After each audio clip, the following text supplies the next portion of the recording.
everyone and welcome back to our YouTube channel Savvy Forensics.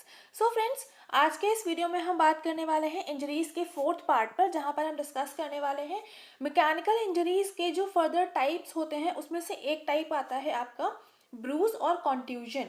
तो उसके बारे में आज के इस वीडियो में हम डिस्कस करेंगे। इससे पहले हमने बात करी थी एब्रेजन की, बहुत डिटेल में हर एक चीज़ को समझा हुआ था। अच्छा, एक न्यूज़ और है आप सभी के लिए, ऑलरेडी बता चुकी हूँ मैं बट फिर भी एक बार और, कि कल से आपकी जो केस स्टडी वाली सीरीज़ थी वो हर्षिता मैम स्टार्ट कर चुकी हैं। तो संडे को, एवरी संडे को आपको केस स्टडी का कोई ना कोई वीडियो अवेलेबल होगा, तो वहाँ से जाकर जो भी केसेस हुए होते हैं तो उनको आप स्टडी कर सकते हैं। वहाँ से आप उसको समझ सकते हैं कि बेसिकली जो भी क्राइम केस होता है उसको कैसे सॉल्व किया जाता है, क्या क्या सेक्शंस रहते हैं। बेसिकली सेक्शन वगैरह पे बेस्ड बहुत सारे क्वेश्चंस आपके एग्जाम में बनते रहते हैं।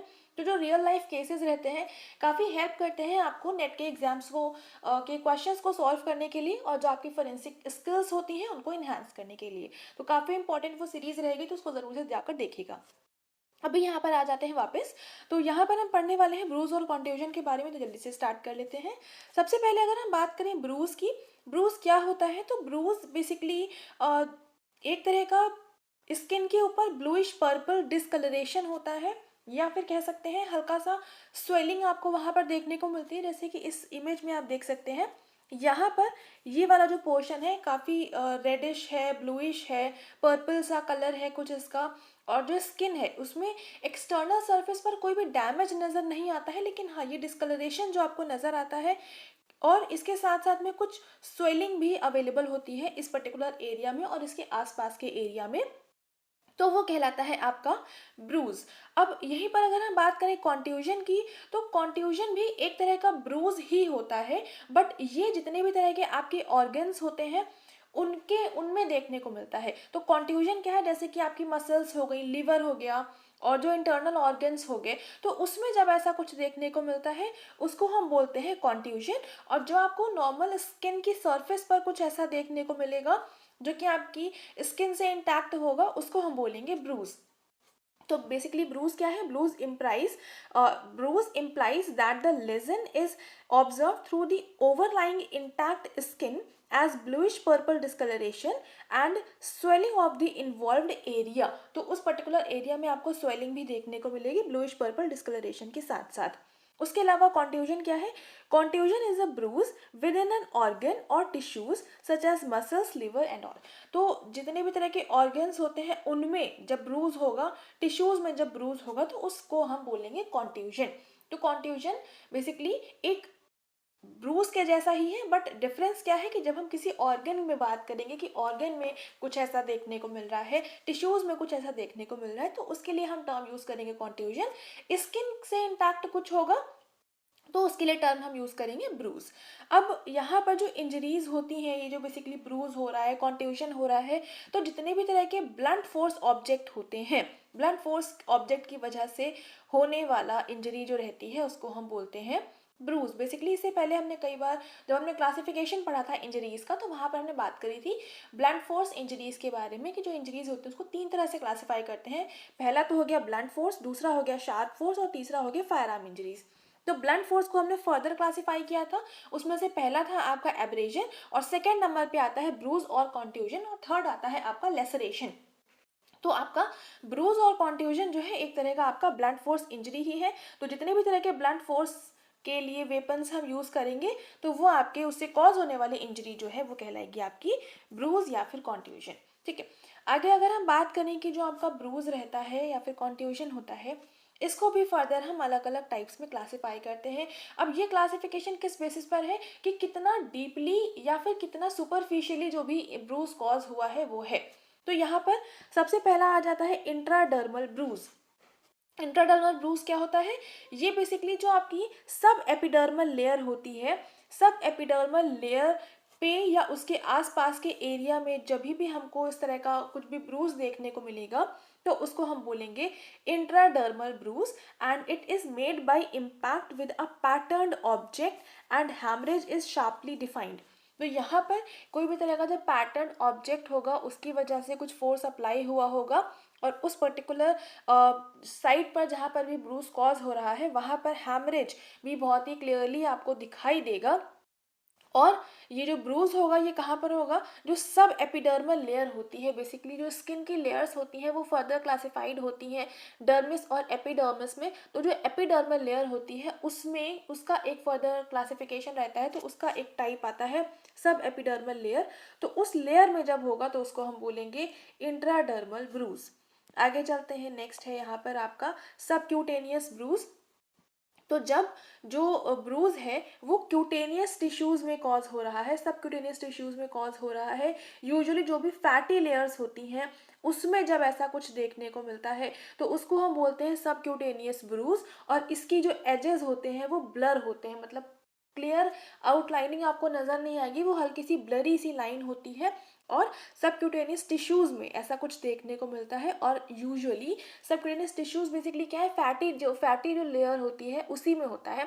तो बेसिकली सबक्यूटेनियस टिश्यू वाला सबक्यूटेनियस ब्रूज जो है वो फैटी लेयर में होने वाला ब्रूज होता है, तो उसको हम बोलेंगे सबक्यूटेनियस ब्रूज। अब ये भी ब्लंट ऑब्जेक्ट से होने वाला होता है and appears soon after injury as dark red swelling. Injury के होने के जस्ट बाद ही ये आपको देखने को मिलेगा और डार्क रेड कलर की स्वेलिंग आपको देखने को मिलेगी। इमेज से कुछ देख सकते हैं, कुछ इस तरह का आपको यहाँ पर ब्रूज देखने को मिलता है, सबक्यूटेनियस ब्रूज देखने को मिलता है। ठीक है, आगे चलते हैं, नेक्स्ट है आपका डीप ब्रूज। तो डीप ब्रूज क्या होता है, यहाँ पर जो भी साइट पर आपका इंजरी कॉज हुई है वहाँ पर इंटरनल ब्लीडिंग हुई है और इंटरनली ही जो सबक्यूटेनियस टिश्यूज हैं उनके अंदर इंटरनल ब्लीडिंग हुई है।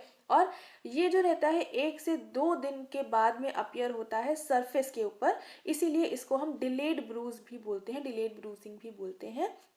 उसके अलावा अगर आप इंफ्रारेड फोटोग्राफी से चेक कर रहे हो, आईआर से चेक कर रहे हो, तो ये आपका ब्रूज को आइडेंटिफाई करने में यूजफुल होता है। तो डीप ब्रूज क्या है, जब इंटरनल ब्लीडिंग होती है सबक्यूटेनियस टिश्यूज में, जो कि 1 से 2 घंटे के बाद में अपीयर 1 से 2 दिन के बाद में बेसिकली अपीयर होता है सरफेस के ऊपर, तो उसको हम बोलते हैं डीप ब्रूज। और इसका अदर नेम क्या होता है, डिलेड ब्रूज।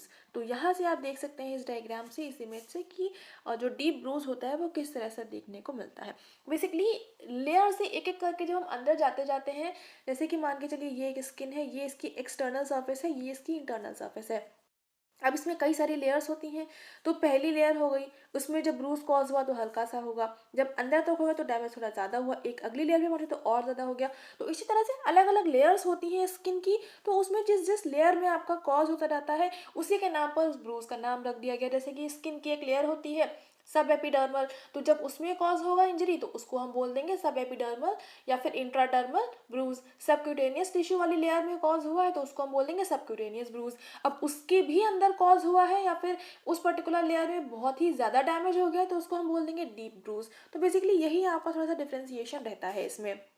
अभी आगे चलते हैं, नेक्स्ट है आपका पैटर्न ब्रूज। तो पैटर्न ब्रूज क्या होता है, बेसिकली जब कोई हार्ड ऑब्जेक्ट कुछ ज़्यादा हार्ड होता है और वो बहुत ज़्यादा प्रेशर के साथ में अप्लाई किया जाता है, तो जो भी ऑब्जेक्ट रहता है उसका जो भी डिज़ाइन होती है, जो भी इम्प्रेशन होता है, वो जो भी साइट पर यानी कि जो भी स्किन के ऊपर अप्लाई किया गया है उस पर अपना इम्प्रेशन छोड़ देता है, तो वो आपका कहलाता है पैटर्न ब्रूज। क्योंकि हुआ क्या, जो भी ऑब्जेक्ट से अटैक किया गया है तो उस ऑब्जेक्ट की जो भी डिज़ाइन थी वो डिज़ाइन जो है उसका इम्प्रिंट कहाँ पर छूट गया, जो भी स्किन थी या फिर जिस पे भी अटैक किया गया था उसके ऊपर, तो वो चीज़ आपकी कहलाती है pattern bruise. Pattern intradermal bruise जो रहता है, it is due to the impact with a hard pattern object जिसमें कि रिजेस एंड ग्रूव्स अवेलेबल होते हैं। बेसिकली कोई भी तरह का ऑब्जेक्ट है तो उसमें कुछ रेस्ड पोर्शन और कुछ डिप्रेस्ड पोर्शन अगर है तो उसकी वजह से होने वाली इंजरी को हम बोलते हैं पैटर्न ब्रूज। अब इसमें क्या रहता है, ट्राम लाइन या फिर जो रेलवे लाइन होता है, यहाँ पर जो ब्रूज होता है इसमें 2 पैरेलल लीनियर ब्रूज देखने को मिलते हैं with an unbruised area in between resulting from a rod और शॉक। तो यहाँ पर क्या रहता है, जो ट्राम लाइन या फिर रेलवे लाइन होती है बेसिकली, तो वहाँ उसकी वजह से जो ब्रूज कॉज होता है तो उसमें क्या रहता है कि 2 आपके ब्रूज वाला देखने को मिलेगा पैरेलली और बीच का जो पार्ट होगा वो अनब्रूज्ड होगा। जैसे कि इस इमेज में आप देख सकते हो एक ये ब्रूज है, एक ये ब्रूज है, और इसके बीच का जो ये वाला पार्ट है ये अनब्रूज्ड एरिया है। तो किसी भी रॉड या शॉक की वजह से जब हम ब्रूज इस तरह का कॉज होता है तो उसको हम बोलते हैं पैटेंट ब्रूज। और ये ज़रूरी नहीं है कि हर केस में ऐसा आपको देखने को मिलेगा, वो डिपेंड करेगा कि किस तरह का वेपन यूज़ करा जा रहा है इंजरी को कॉज करने के लिए। ठीक है, अभी आपका यहाँ पर बेसिकली हमने 4 तरह के टाइप्स ऑफ ब्रूज पढ़े हैं, जिसमें से पहला हो गया आपका इंट्राडर्मल ब्रूज, दूसरा हो गया सबक्यूटेनियस ब्रूज, तीसरा हो गया डीप ब्रूज, और फोर्थ हो गया आपका पैटेंट ब्रूज। तो उम्मीद बेसिकली यहाँ पर फोर्थ वाला है, ये गलती से थर्ड लिखा हुआ है। तो उम्मीद करती हूँ चारों जो ब्रूज के टाइप्स हैं उम्मीद समझ में आए होंगे। अब अगर हम बात करें कि जो ब्रूज होता है इसको इन्फ्लुएंस करने वाले फैक्टर्स क्या क्या होते हैं, तो किस तरह के टिश्यूज़ में इंजरी कॉज हुई है, इंडिविजुअल की एज कितनी है, उसका जेंडर क्या था, स्किन का कलर कैसा था, नेचुरल कोई डिजीज़ है या नहीं, तो ये सारी चीज़ें अपना इम्पैक्ट कॉज करती हैं ब्रूज को कॉज करने के लिए। अब जैसे यहाँ पर है आपका टाइप ऑफ टिश्यूज़ और साइट इन्वॉल्व्ड, तो यहाँ पर जितना भी ज़्यादा वैस्कुलर पार्ट होगा, जैसे कि वल्वा हो गया, स्क्रॉटम हो गया, तो यहाँ पर जितने भी तरह के ब्रूज होंगे वो साइज़ में आपको बड़े देखने को मिलेंगे, क्योंकि इस तरह के जितने भी सॉफ्ट टिश्यूज़ पे जब भी आपकी कोई भी इंजरी कॉज होती है वो ज़्यादा डैमेज होती है। उसके अलावा अगर जो भी जितने भी स्ट्रॉन्ग पार्ट होते हैं, जैसे कि आपका पाम हो गया, सोल हो गया, तो वहाँ पर जो ब्रूज कॉज होगा वो कंपैरेटिवली छोटा होगा। और अगर उसमें बहुत ज़्यादा फोर्स के साथ में अप्लाई कर रहे हो तो ही आपका थोड़ा सा इंजरी ज़्यादा कॉज हो। तो ये चीज़ डिपेंड करती है कि आपकी बॉडी के किस पार्ट पे, यानी कि हार्ड पार्ट है, सॉफ्ट पार्ट है, सॉफ्ट टिश्यूज़ अवेलेबल हैं, हार्ड टिश्यूज़ अवेलेबल हैं, किस तरह के टिश्यूज़ पे आपने इम्पैक्ट कॉज किया है, तो उसके अकॉर्डिंग आपका जो ब्रूज है वो स्मॉलर या बिगर बनता है। एज की अगर हम बात करें तो चिल्ड्रंस या फिर एल्डर पीपल्स होते हैं, तो उनमें ब्रूज जो रहता है यंग एडल्ट से काफ़ी जल्दी बन जाता है। जेंडर की बात करें तो वुमेन्स जो रहती हैं उनमें ब्रूज मोर इजीली बनता है इन कंपैरिजन टू मेल्स, क्योंकि जो टिश्यूज़ होते हैं वो थोड़ा सा ज़्यादा डेलिकेट होते हैं, एंड सबक्यूटेनियस फैट जो रहता है ये वुमेन्स में थोड़ा ज़्यादा होता है, तो इसी वजह से वुमेन्स में ब्रूज कंपैरेटिवली जल्दी बनता है। कलर की बात करें तो जो ब्रूज रहता है, तो जितने भी फेयर कलर के पर्सन्स होते हैं तो उसमें ब्रूज काफ़ी क्लियर अपीयर होता है। यहीं पर अगर डार्क स्किन होगी तो वहाँ पर उतना क्लियरली जो ब्रूज बना होगा तो वो उतना क्लियरली आपको नज़र नहीं आ पाएगा। उसके अलावा अगर कोई पर्सन है उसको कुछ डिजीज़ वगैरह है, जैसे कि आपका एथेरोस्क्लेरोसिस हो गया, परप्यूरा हो गया, ल्यूकेमिया हो गया, स्कर्वी हो गई, तो यहाँ पर भी इस तरह के इंडिविजुअल्स में भी जो ब्रूज रहता है वो काफ़ी आसानी से बन जाता है। तो ये सारे कुछ आपके फैक्टर्स होते हैं जो कि ब्रूज को इन्फ्लुएंस कर सकते हैं।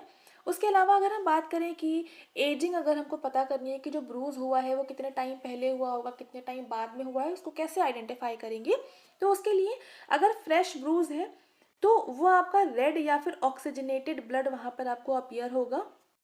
कुछ आपको कुछ घंटे से 3 दिन तक हुए हैं तो वो आपको ब्लू अपीयर होगा, जिसको कि हम बोलते हैं डिऑक्सी हीमोग्लोबिन। क्योंकि यहाँ पर ब्लू क्यों हो रहा है, क्योंकि जो ऑक्सीजन है वहाँ पर उसका बेसिकली जो हीमोग्लोबिन है उसका ऑक्सीजनेशन नहीं हो पा रहा है, तो इसीलिए हम उसको बोलेंगे डिऑक्सी हीमोग्लोबिन, और वो आपको ब्लू कलर का अपीयर होगा फ्यू आवर्स के से 3 डेज तक के बीच में। 4 से 5 दिन हो गए हैं तो वो आपको ब्लूइश ब्लैक से ब्राउन कलर का अपीयर होगा।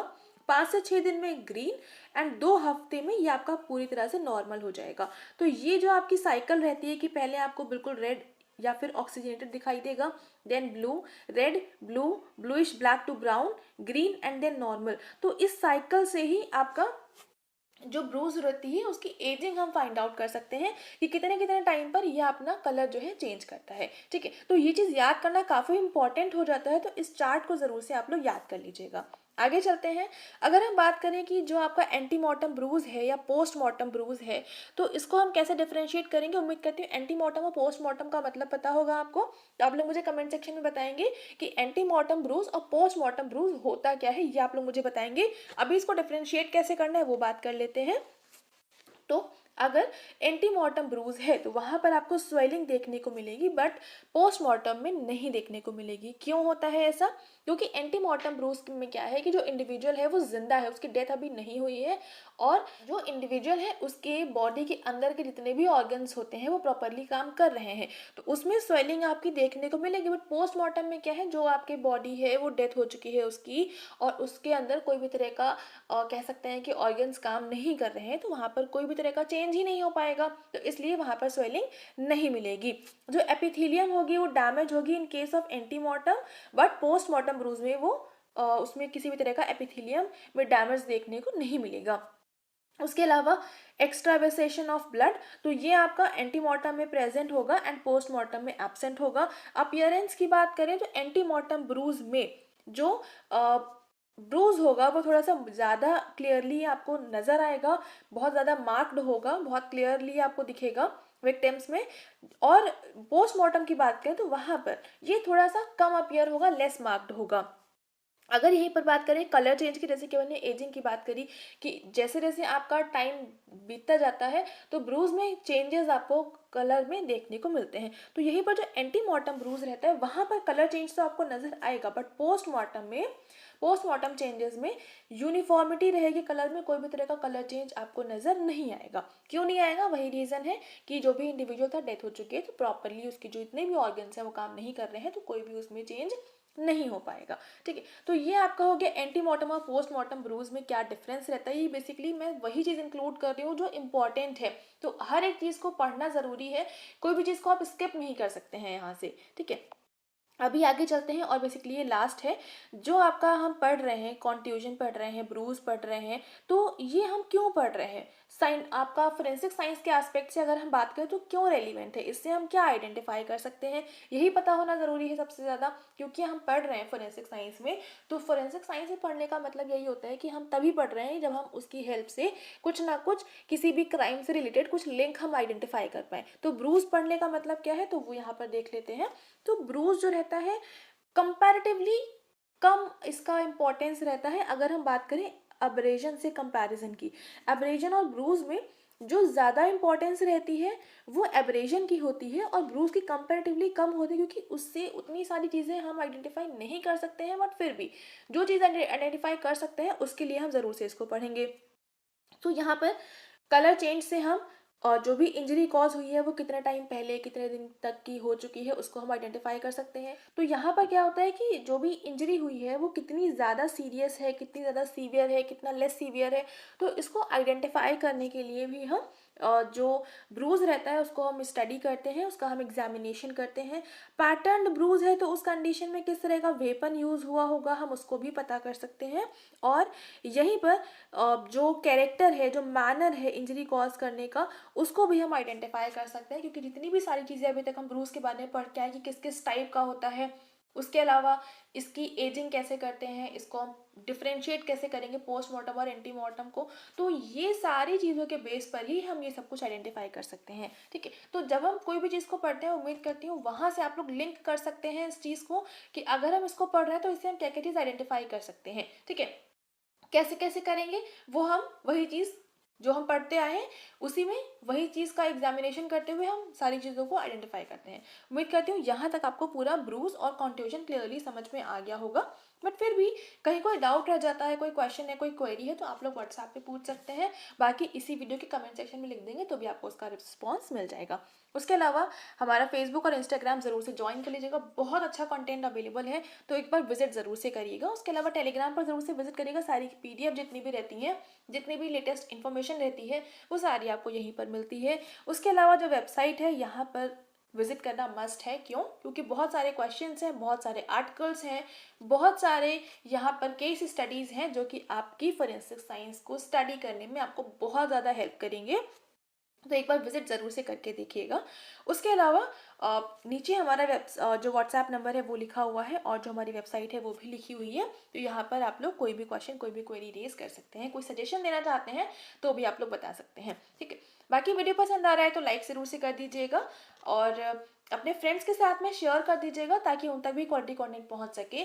चैनल पर पहली बार आए हैं, फोरेंसिक साइंस को और अच्छे से पढ़ना चाहते हैं तो बेल आइकन प्रेस कर लेंगे, सब्सक्राइब कर लेंगे चैनल को। And thank you so much for giving your precious time.